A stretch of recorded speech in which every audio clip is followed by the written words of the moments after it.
Komið þið sæl. Nú skulum við líta á eina módelskák í spænska leiknum.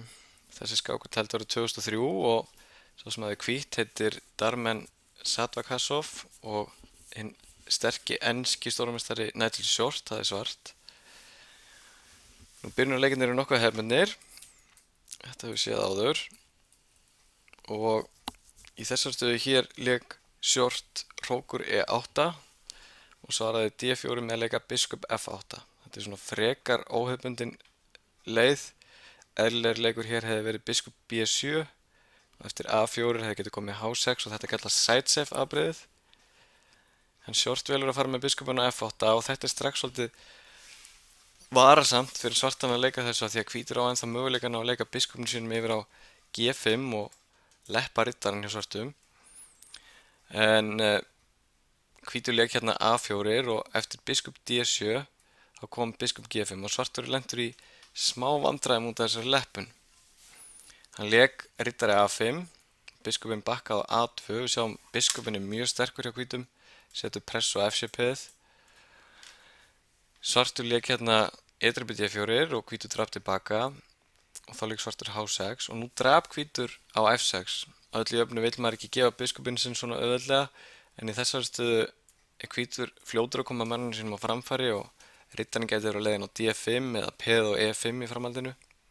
Svartur drap núna A4 og þá leik hvítur E5 og er strax komið með alveg hörku frumkvæði og svartur lendir í leiðinda vörn. Hann bakkaði með drottninguna á D8 og drap hvítur A4.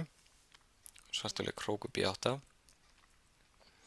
og þá kom drottning C2. Þetta er dálítið sniðugur leikur á hvítum.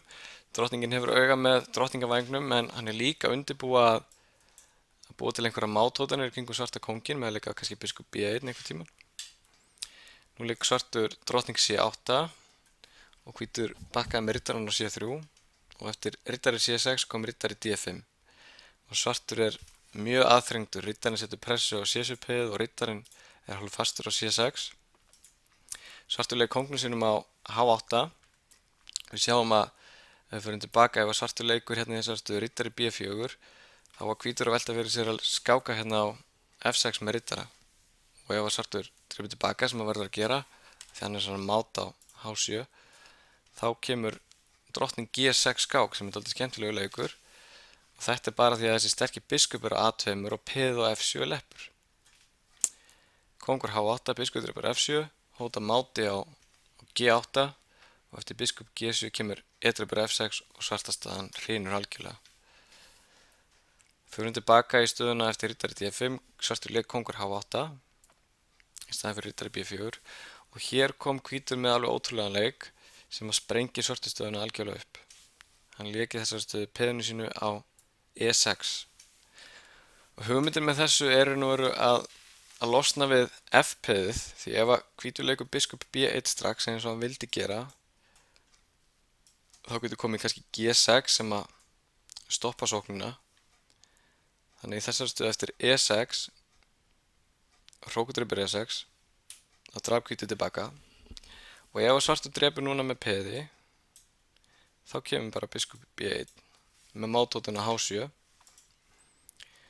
og svartur bara sleppur ekki út af þessu. Leikinn kóngur G8 þá kemur drottning H7 skák, kóngur F7 og biskup G6 mát.